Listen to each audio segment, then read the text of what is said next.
Very good morning. This is the fourth session, and in the second day we are conducting this one. In this fourth session, I would like to focus on unsupervised learning and ensemble methods. So you know very well what is the learning technologies. The previous day you have attended 2 sessions in this 3 days webinar on recent trends in machine learning and deep learning, and today also this morning you attended the third session, where I hope you understood the various concepts associated with supervised learning. So in this session I would like to focus on unsupervised learning as well as ensemble methods. You know very well the supervised learning is functioning based on the standard what is called pattern.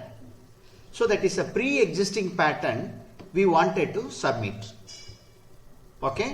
We wanted to give as an input to the system so that it will predict.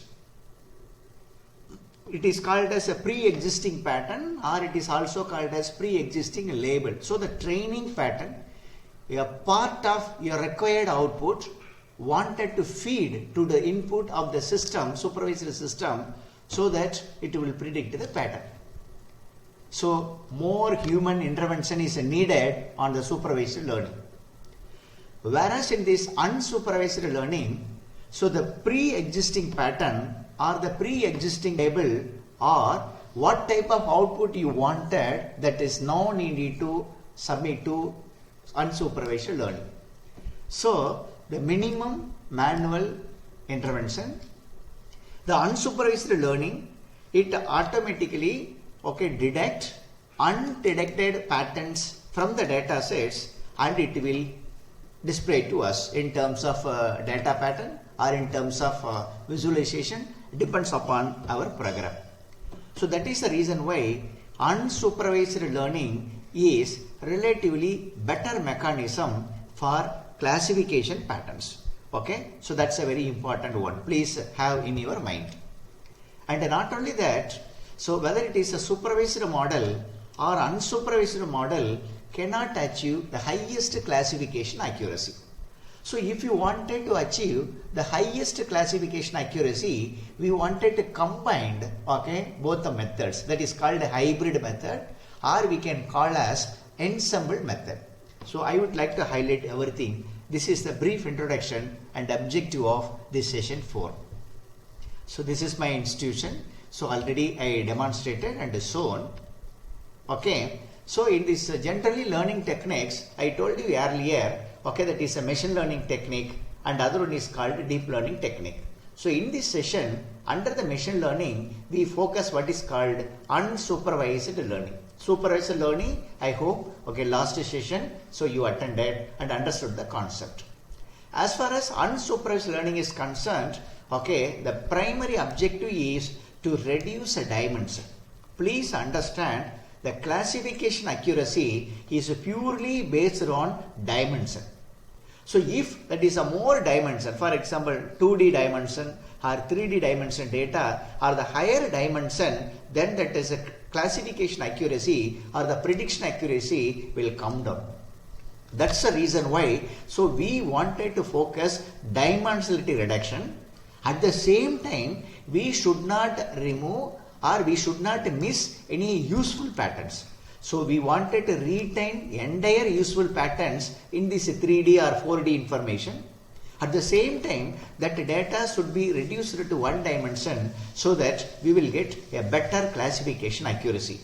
That's the reason why under the unsupervised learning, the primary idea is to reduce the dimensionality reduction. And the next one is the clustering techniques. As far as the dimensionality reduction is concerned, a few mechanisms are there. The one is called the correlation analysis, and the second one is principal component analysis. It's a popular name, it is a PCA, and mutual information and linear discriminant analysis. The linear discriminant analysis sometimes experts consider as the supervised model. because the linear discriminant analysis, first it is classifying a pattern, then it is a clustering pattern. As far as clustering is concerned, it is coming under unsupervised model. So whereas in this linear discriminant analysis has the features of, that is classification and clustering.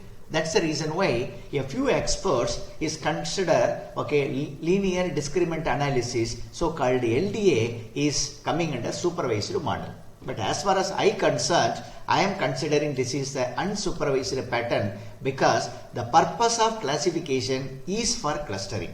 Okay, so like this. So this is the dimensionality reduction purpose. And then for clustering, so we have that is a similarity measures. I wanted to compare the two patterns and wanted to identify whether that is the second pattern is identical with the first pattern. So the clustering is a very, very important one.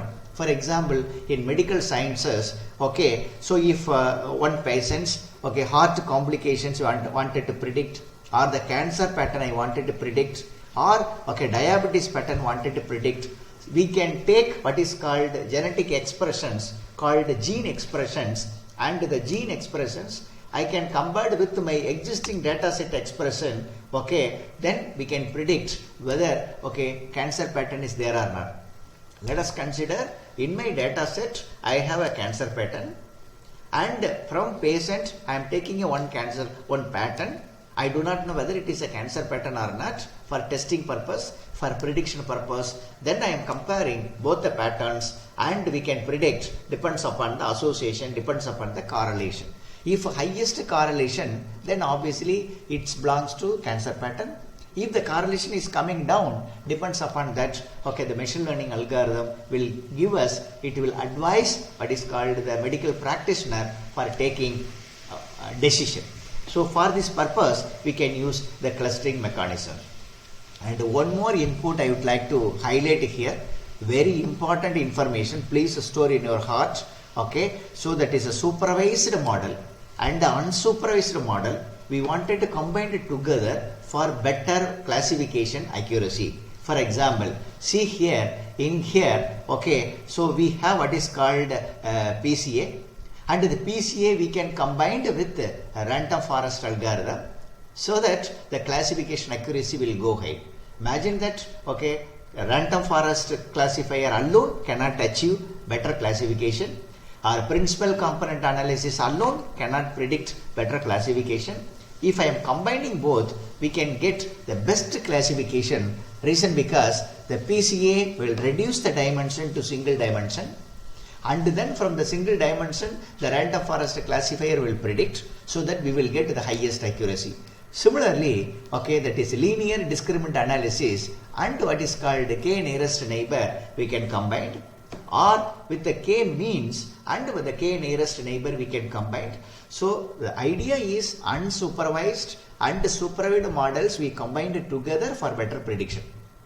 First unsupervised for reducing dimensionality, and then for the predictions we can use supervised model. So in this session I would like to focus these two things. First I would like to highlight this and all we discussed. First I would like to discuss the main objective of dimensionality reduction.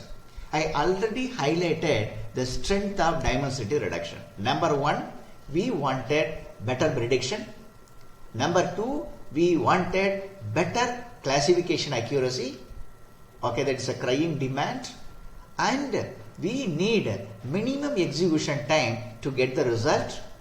And the memory utilization is very important. That means unwanted information I should not store in my memory for prediction, for processing. If not required information is stored in memory, so I am wasting memory. So that memory cannot be used by other person. So that's the reason why always during my execution, required feature information, required data I wanted to store in my memory. So that's the reason why I am focusing memory utilization. So all these parameters required, and already I told you the dimensionality is the prime pitfall for achieving classification accuracy. So that is the reason why the dimensionality should be reduced. Especially that should be reduced to 1D so that we can get the better classification. Please consider, okay, if wanted to reduce the dimension, not removing a data. All the data we are considering that pattern actual message we are taking and plotting as a 1D. That is the idea behind this. Even a small information we should not miss. Okay, so this is the idea about dimensionality reduction. Now, okay, different mechanisms are there. Number one, we are focusing linear discriminant analysis. What is linear discriminant analysis? It is like classification. That's the reason why it is a classifier we can tell. As you are calling a classifier, I told you already, maybe coming under supervised learning, but not that idea. So the idea is, okay, to reduce data size. So it is coming under unsupervised model. See the picture, you can understand that linear discriminant. For example, I am plotting a one line. So from the line, I am classifying this side and the next side. It is a classification. How I can fix the line? I can draw the line like this, or I can draw the line like this. So that's the reason why. So we have a small mechanism in LDA. That is, so here if more data are available and all the data are combined as a single cluster, and I am finding what is called a centroid for the particular cluster.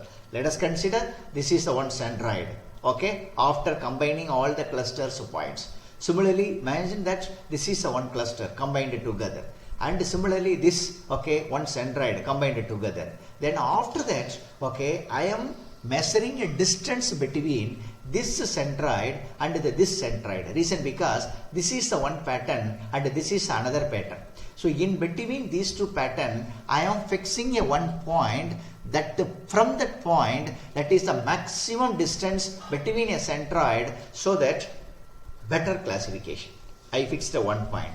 Similarly, I move towards other side. Here one cluster, here another cluster, and like this, okay, I am calculating a center point from centroids, so that, okay, from the center point, the maximum distance of the centroid, so that better classification.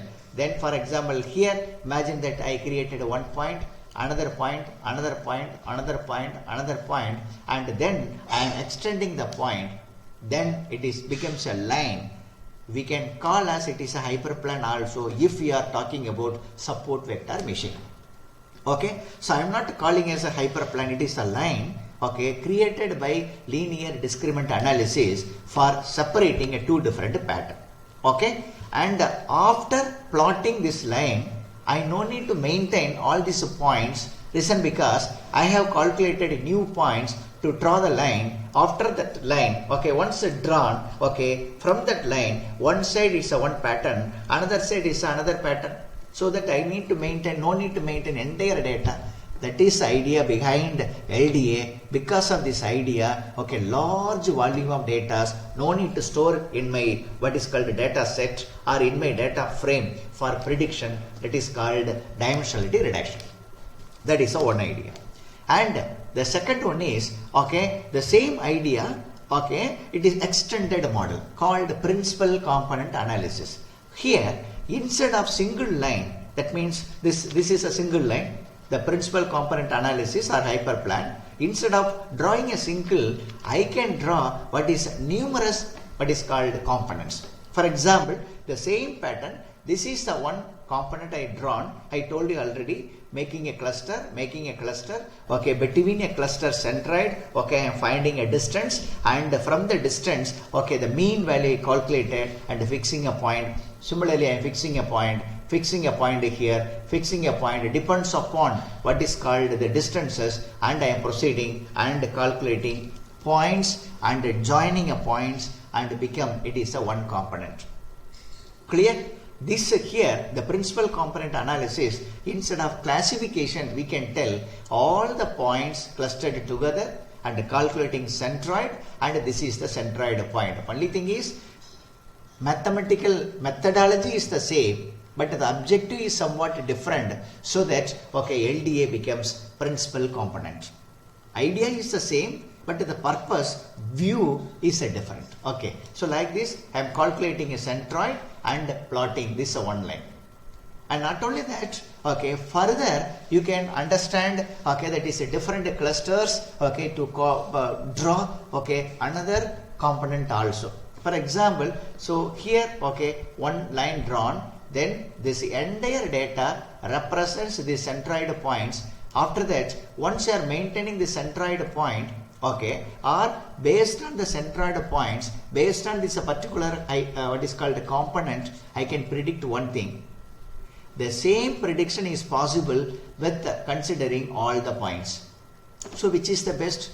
One idea is considering all the points, computing and calculating centroid and making a prediction. Other one is, okay, already, okay, considered points and calculated center points and drawn a principal components and maintaining only that is a principal components for my prediction. It's a second idea. So which is best? So the best idea is focusing only principal components, because large volume of data no need to store for my prediction. So that's the reason why. So under this idea, okay, the dimensionality reductions we are enjoying. Similarly, okay, second component I am drawing. If you are creating this what is called a component, this component always orthogonal to the previous component. That's a very important one. And like this we can proceed. So because of this, okay, so this according to this diagram, this is a 2D direction. 2D data, the 2D data is reduced to 1D because only we drawn what is called a component. Okay, so because of that, okay, we removed inconsistencies and we removed redundant data and highly correlated data is considered and calculated centroid and okay, that is a points created. So once we are covering this point, okay, this is the best example for drawing a component. And not only that, okay, entire data we considered. So this is the idea behind principal component analysis. So because of principal component analysis, only one what is called component we created, that component is giving fruitful information about the entire pattern of the data set. Okay, so instead of analyzing entire data set, only the principal component information is true enough for the prediction. That is the reason why, okay, here reducing huge volume of information for prediction called dimensionality reduction. Okay, that's what is called the dimensionality reduction concept is over. Next one is a clustering mechanism. What is the meaning of clustering? The main purpose wanted to identify similar patterns and all the similar patterns are combined together. Best example, okay, imagine that the tens of apples and all there, oranges and all there, and a different fruit is there. Let us consider apple and orange. Okay, so first I have taken apple and seeing a one feature, okay, based on that I put in a particular basket. After that I am taking, okay, second, okay, comparing, and when comparing, I am comparing with the previous what is called features also. If the same feature I put within apple or the different feature I put in this orange, so that like this, okay, features I am comparing, based on that I am classifying, after classification I am clustering of all the further coming inputs and all. So for that purpose the similarity measures are important. Similarity measures considering features and okay, I am predicting. For example, I take what is called one dog. Okay, dog, the body, entire features I am recording and stored in my database. Then after that, okay, another database I am taking a dog, what is called a cat. Cat features I am recording and stored in my another database. Now both the database I am combined together for predicting both the dog as well as cat. Okay, so during this execution, now I am seeing a new dog or my camera is seeing a new dog. All the features of dogs are identical, no doubt, but the size may be different, maybe little bit fat or lean or that is large size, a different idea. But the features are all same. Based on that, okay, it is predicting it that the seeing animal is a cat or dog. Okay, that is based on similarity measures. So similarity measures, okay, that is a mathematical model is I have shown here. So if the values here, according to this equation, the value is 1, that means that 100% similarity. the value is -1, it represents 100% okay, mirror image. Please understand a mirror image. For example, for understanding purpose, consider this equation. So from this sinusoidal wave, so that is, imagine that is starting from here, okay, this curve is coming and ending here. Please see the diagram so that you can understand. Starting point is here, okay, it is going up, reaching maximum level and coming down. This is a one pattern. Imagine that another pattern, okay, when starting the point here and okay, here also the starting point, instead of going up, is coming down and reaching what is called minimum and okay, come again. Okay, if we are giving this input and this input, okay, giving as an input to similarity measure, it seems to be 100% identical. Okay, when rising, okay, similarly it is also going down. When reaching the maximum, it is this other side is reaching minimum. Then okay, coming down, the same pattern. Only thing is okay, reverse. When going high, it is coming down. Clear? So the same pattern, but it is ulta, 180 degree. That means mirror image. Okay, mirror image. So identical but mirror image. Like this, we can identify the similarity. So the similarity measures is functioning under with this mathematical model. Okay. So this is the mechanisms. From the mechanisms, we can find the similarity already explained. For the similarity measures, if the data and all numerical values, I can use Euclidean distance, or if a categorical data, I can use Hamilton distance. Okay, that's so. This is the mathematical model to understand similarity between a two objects, okay, or the two patterns. Based on that, we can take a decisions. Okay, the next one is called k-means. The k-means meaning that k refers number of clusters. Okay, after that means for each cluster calculating centroid. Based on the centroid, I am finding what is called association with another points and correlating together. For example, see here, this is the same diagram you consider. So in this diagram, if k equal to 1, okay, entire okay data, okay, it is combined as a one cluster. K is equal to 1, okay, entire combined together. If k equal to 2, most probably this point and this points are closer, or this point and this point closer, depends upon that is a nearest neighbor model, okay, which and all close points. Based on that, okay, the system will combine like this, okay, another cluster is combined like this based on the centroid. Okay, from the centroid, okay, the distance. If distance is close to the centroid, then it is clustered together. If k equal to 3, so it is a clustered like this. Imagine that k is 6. What will happen? The same means calculating centroid, then calculating what is called associated patterns. See here, okay, if k equal to 6, so this part may be one cluster, and this part may be another cluster, and this part may be the third cluster and the fourth cluster, and it's going up. So clustering k-means it is very simple. Calculating centroid, and from the centroid closest distance points and all clustered together under the concept of Euclidean distance. Okay, that is a k-means. And like this, okay, different mechanisms and all there.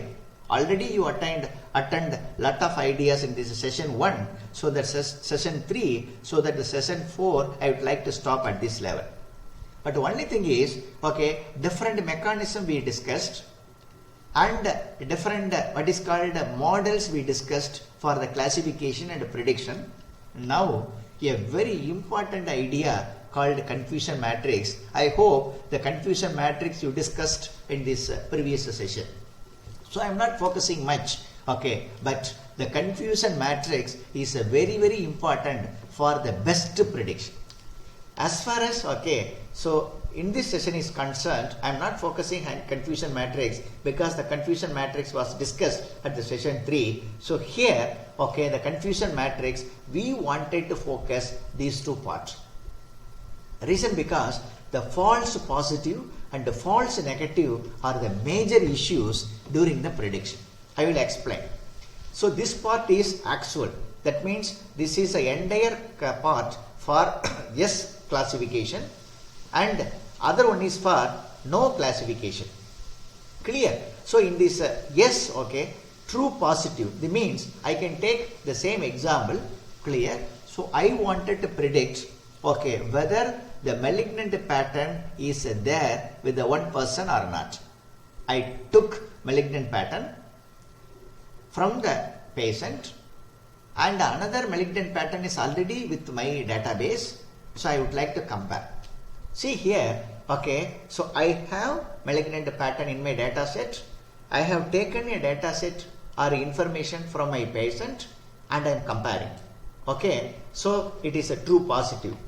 Both the systems, both the informations, both the patterns and all matching, so that my system is predicted, okay, true positive. So no problem, it identified the pattern. So if the message is given to my doctor, okay, oncologist, then the oncologist will take a wise decision to correct the problem so that the patient will be safeguarded. Okay, let us consider, see here, okay, false positive. Okay, reality is, okay, very important one. This part is very, very important one.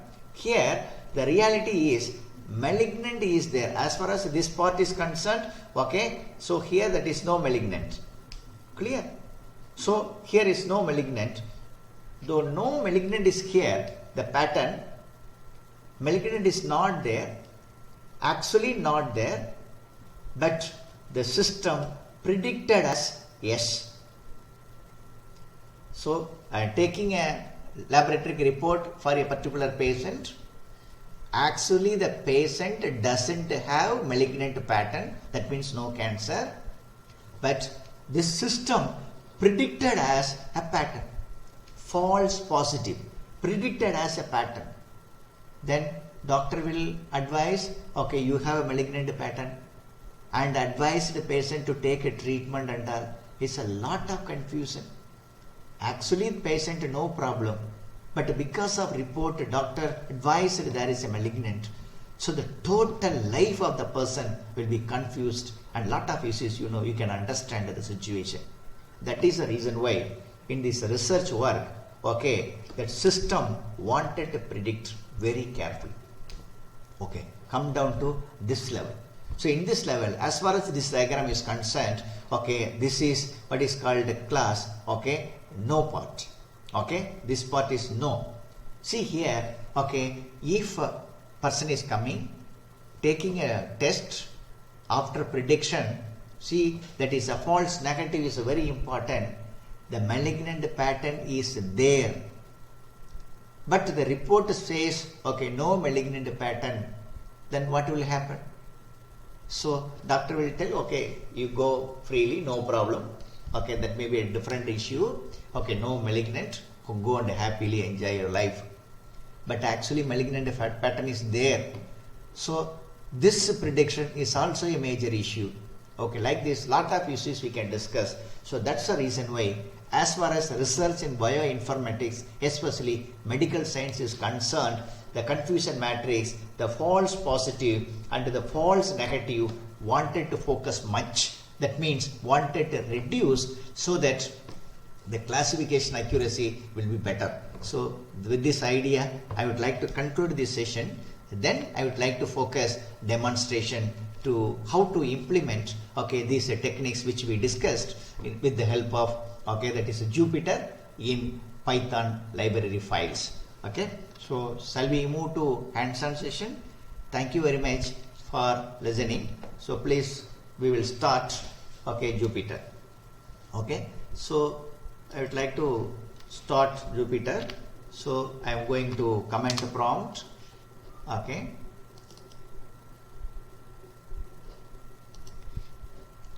Here, okay, I installed my Python in F drive, so that I am going here, okay, or you can create a path also. Then after that, okay, for this session, okay, I have created certain codes, okay, in session, this is session 4, so under the session 4 folder, I created certain codes, so I am going there. Here, I am starting, okay, Jupyter, notebook. Okay, starting Jupyter notebook. Okay, I am opening.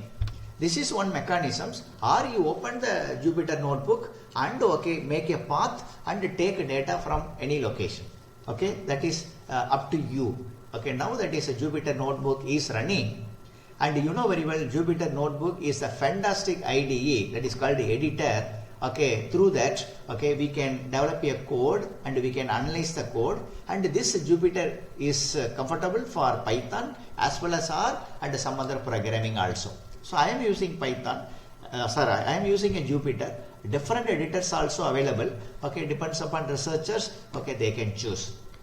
Okay, so I'd like to take okay this program. Okay, that is Jupyter is loaded. Now, okay, in the Jupyter, I would like to execute that is a Python, so that Python is upload. Now that is a Python is loading and configured with what is called the Jupyter. Now it is Jupyter notebook is ready along with what is called the Python kernel. Okay, that is kernel is started, trusted, and it is ready. Okay, already I created a program so that I am moving there. Okay, I would like to open that file.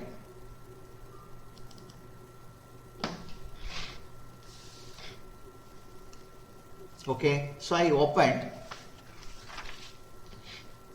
So the first I would like to demonstrate principal component analysis. I already told you the principal component analysis is the best mechanism to reduce the dimensionality so that we can achieve the highest accuracy. That is the idea. For this purpose, we wanted to use certain libraries, Python libraries. I already demonstrated, explained in our previous sessions, but however I would like to tell you, okay, the first one is NumPy, numerical Python. NumPy, okay, the NumPy you know very well, it is for okay dimensional array and number analysis. Okay, that is number analysis by the Python. That's a reason why it is called NumPy or numerical analysis, numerical Python. Okay, like this we can tell. And not only that, okay, NumPy as NP means, okay, I created another name for NumPy. Then after that, with the help of NP, I can access entire NumPy features under. It is like object, but not object. It's another name. Similarly, Pandas, you know very well Pandas, okay, it is used to read the data sets and for different processing under. Then Seaborn and MATLAB is jointly it is working. So purpose is that the MATLAB is for plotting and Seaborn for after plotting additional message, for example coloring and for additional messages, so that we can interpret the output very comfortably. For this purpose, we are using what is called MATLAB as well as a Seaborn. And next one is scikit-plot. It's a very good intelligent tool which introduced in Python, okay, for machine learning techniques, for enjoying and validating, testing, practicing machine learning techniques like classifications, clustering, and different all the mechanisms can be demonstrated with what is called a scikit-plot. Okay, so now, okay, one data set I would like to take. The data set is associated with that is a breast cancer. So that is I have taken with this scikit. So I executed. Okay, first I am executing first. Okay, then I am executing the second also. Now it is loaded. And then what are the parameters? Data I loaded is copied to cancer. This cancer is the variable. It is called data frame. Okay, data frame variable where I am assigning all the values. And after that in Python you studied, okay, that is dictionary, I hope so. Okay, the dictionary, okay, means, okay, under the dictionary, okay, what are the features, what are the headings we can store, you know very well. Okay, so here I wanted to see under the cancer dictionary, what are the keys, what are the features stored here, data, target names, and like this different features. Then after that I wanted to understand what are the features of that is cancer description. Okay, I would like to run this one so you will get an idea. Okay, so under this data sets you have 569 entries, records, and 30 features. Attribute means features, for example age of the patient, then blood pressure, like this different messages, features of the data sets. Okay, here the features and all this one. So we are talking about the cancer pattern. So the malignant details and benign details are recorded in this data set. Malignant details and benign details, radius, texture patterns and smoothness, lot of things associated with that cancer pattern diseases. So and all the details and all available. Based on the informations, we would like to predict whether the particular pattern is there or not. Then I already told you, that is a cancer data frame. That content is copied to DF data frame where, entire that is a data, especially feature names content, is copied to DF. So see here, so you can understand, so what are the features, mean radius, mean texture, mean perimeter, mean area, like this. That is entire data sets, that is a patterns and its size and all assigned to DF data frame. And not only that, you note it down here, 5 rows and 30 features displayed. Once we are using the model like this, because I used only head. For example, if you wanted to see that is 20 entries or 200 entries or entire entries, then you have a mechanism. That mechanism is called as, so I would like to, if wanted, I can demonstrate here. See here, some entries and all there. So if I wanted to see 20 entries, so simply you put, that is a data frame at the head, that is a 20. So 20 entries, you will get it. See here, 20 entries. So 20. So if you wanted to see all that is 300, you can put. So depends upon your demand. For testing purpose, I have taken a small data set which has what is called only 300 entries. Imagine that, a real data set, it consists of, that is in lakhs of entries for the better prediction. So that's the reason why how many entries you wanted to analyze, so that number you can give here. Then after that, import the standard scalar. It's a very, very important concept of this scikit. So the purpose is that here it is, we are talking about the principal component analysis. So in this principal component analysis, so main objective is the higher dimension wanted to reduce to a one dimension. How it is possible? For the conversions, at the same time, we should not miss any value. We wanted to consider entire value. So for this purpose, we use the standard scalar. The idea is very simple. So with the calculation of mean, the calculation of variance, calculation of standard deviations, we have different mathematical models, so that we can take a single value, that value represent the entire data set's features. That is a mean, that is a centroid, and like this. For this purpose, we have used the standard scalar. So that the standard scalar I executed means the entire data, computed into that is standard deviation, and that is a mean, and the value is stored in this sklearn. Then that value I assigned it to scalar, and after that from the scalar I am using what is called fit. So the fit function here is used to plot the component, what is called the principal component values. Understand me? To construct the principal components, we wanted certain values, and that values, fitting here. So see here, principal component value is calculated. Then after that, that values, is assigned to standard scalar. Then after that, here the transformation. That's a very important one. Reason because, so after what is called, that is a dimensionality reduction, the values are in the different levels. For example, I can tell, that is 1 kilometer, or I can tell 1000 meter, both are the same. So one location 1 kilometer is represented, in another location 1000 meter is represented. Both the message is same, but it is a problem. For understanding a pattern, that is a normalization and transformation is very, very important one, so that the entire message will come down to the standard unit. For this purpose, we are using the transformation. And then I am calling what is called principal component analysis for plotting and all. So that is I called. Then here how many components you wanted to use. Okay, principal component 1 or the principal component 2 or 3 or 4. If you are raising a principal component, obviously more accuracy, but you cannot achieve accuracy because one component is enough, because the PCA is focusing dimensional reduction.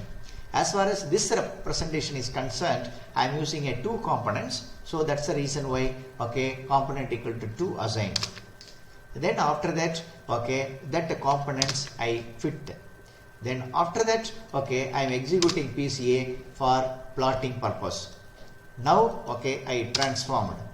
Then after transformation, I am seeing a shape of the content. One is before transformation or before PC execution, other one is after PC execution. So now I scaled data is before PC execution. See here, that is a 569 entries, 30 features.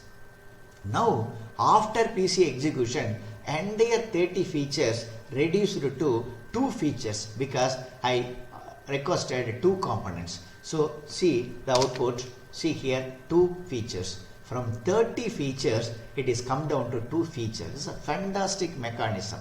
Okay. At the same time, we are not losing any accuracy under. Okay. Then, okay, I would like to plot. Okay.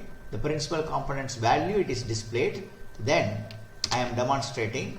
Okay. You got what is called output after dimensionality reduction, but we are not losing any message information.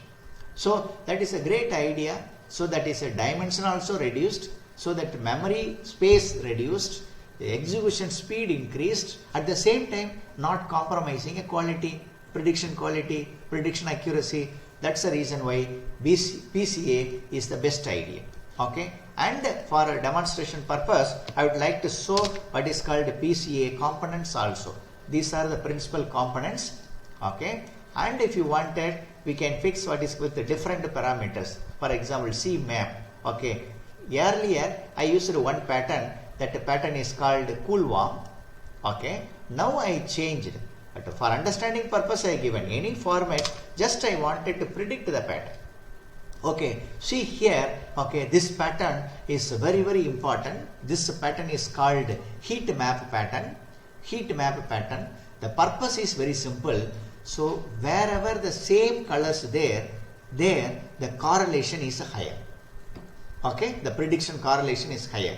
So according to this picture, okay, the 2 correlations, okay, one is blue and other one is yellow. Clear? So the 2 correlations. So from these colors, I can understand. See, that is all what is called features. All features I associated with the 2 different colors. Major yellow color. So all the yellow colors entries and all identical, represent the same feature. So like this we can understand. So if yellow color is the best prediction. Like this we can proceed. Okay. So this is what is called principal component analysis. Then a small demonstration I would like to give you. So linear discriminant analysis I already demonstrated. The linear discriminant analysis with the random forest. So for achieving better classification accuracy. You know very well what is NumPy and Pandas. And I have taken a data set from online. Then after that X and Y values, okay, I collected from online data set. Meaning is, okay, that is I location. From all x-axis, it's a matrix reading format. Okay, all data from 0 to 4, okay, I wanted to read and stored on X as well as on Y. Then after that, here for classification accuracy, the one important idea is required. One is called training data set, then a testing data set. First I wanted to train the pattern. After that I wanted to test the pattern. If required, you can go to the third phase also, validation. Okay, the real-time validation. So for training purpose, okay, from the data set, I can take 1%. For this presentation, I would like to take 80% for training and 20% for testing. If wanted, you can change and predict the accuracy. Need not be 80-20, maybe 75-25 or 85-15. Okay, but the idea is more data wanted to consider for training purpose and after that for testing purpose. So here, okay, testing purpose I have taken that is 20%. That means that for training purpose remaining 20, that means 80%. Okay, so I processed. Then I already explained to you the purpose of standard scalar. Then the pre-processing over. You already studied pre-processing in our first day sessions. Okay, and after that here I called linear discriminant analysis as LDA. Okay, I called, but here the training data is 80%. Okay, and the testing data is 20%. Okay, then after that I am executing a classifier. Okay, random forest classifier. See here, linear discriminant analysis classifier reduced the data into one dimension. Then okay, that data is forwarded to random forest classifier for prediction. So here, okay, ensemble mechanism is happening. Please understand, this will help you for your research. Okay, then after that I executed, and then okay, I am constructing a confusion matrix. You know very well what is a confusion matrix. Okay, I already explained to you. Here I constructed a confusion matrix and calculated accuracy also. See, accuracy is 100% according to this data set and this setup. Okay, so this is the one idea. So idea is that if I am using only random forest, you may not achieve 100%. Okay, so this is the idea. But the same setup, if you are changing a data set, we do not know whether you are achieving 100% or not.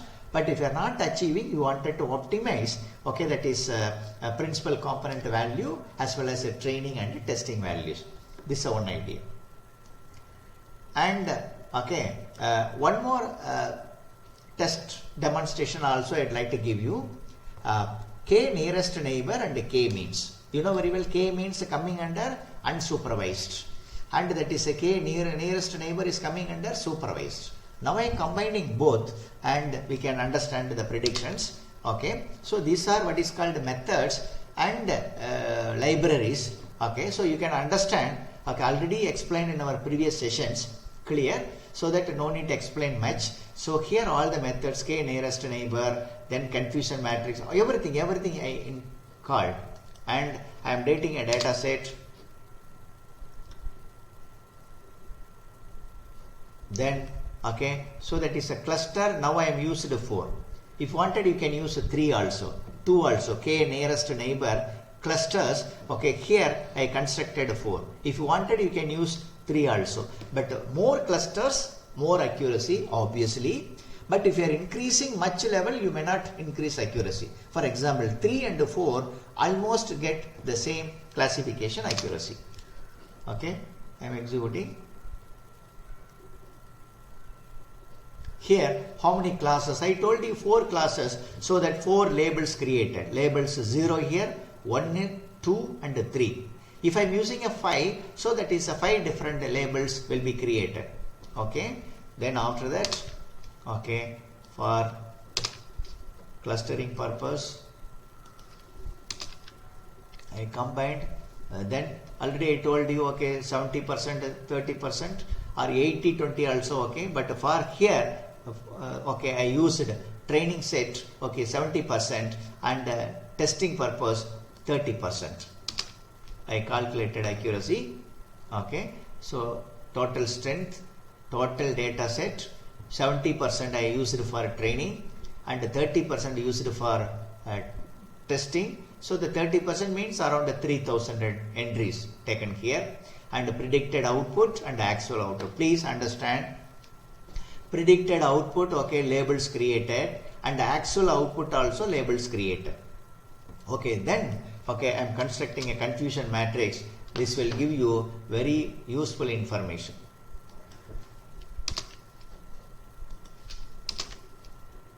I constructed confusion matrix. See here, this is a very, very important one. You wanted to understand a lot.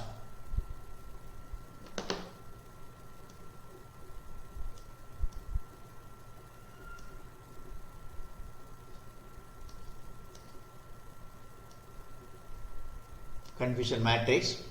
See here, lot of information because the research part is here. I told you already here that is a trusted labels 0, 1, 2, 3 because I requested the system to create a 4 cluster so that 0, 1, 2, 3 like this created. And other side it is a predicted label. You know very well the confusion matrix format. This and all true positive, true negative side, no problem. If there is a disease, it is declared as a true positive. There is no disease, declared as a true negative. So true positive also good because positive prediction. True negative also good because it is a positive rejection. Whether disease there or disease not there. Okay, that's a no problem. But see here, this is a true as far as this line is concerned. Okay, label 0 actual data. As far as this line is concerned, that means x-axis concerned is a true label and y-axis concerned a predicted label. See this point. This is a major issue. Here, see here, actual entry is no, but the system is predicted as class 2. So this one data entry, actually it's coming under 0 class, but our system is predicted and put on this second class. So here misclassification is happened.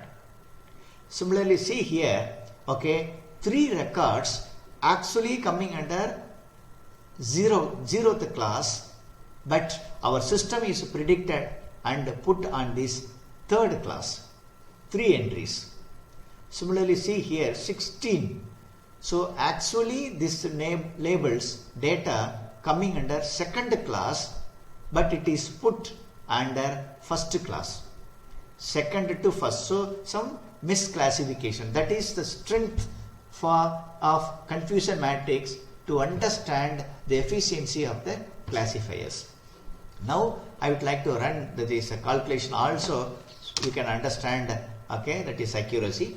See here, precision calculated, recall calculated, F square, F measure calculated, and supporting documents and all these numbers, and average also calculated. So according to this combination, what is k nearest neighbor with k means, we achieved 99% classification. That means 98.83% classification accuracy, and we can proceed a lot. I would like to stop at this level so that my dear participants, you understood what is unsupervised learning, and only unsupervised learning or supervised learning won't give you fruitful result.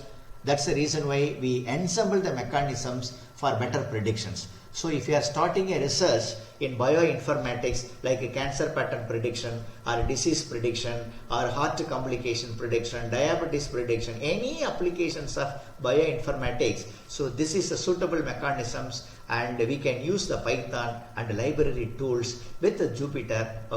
You can comfortably start your research work. With these words, I would like to conclude my presentation. My dear participants, if you have any doubt, post to my what is called a chat box, or you send me mail, so I will give you reply with answer. Thank you very much. Good luck.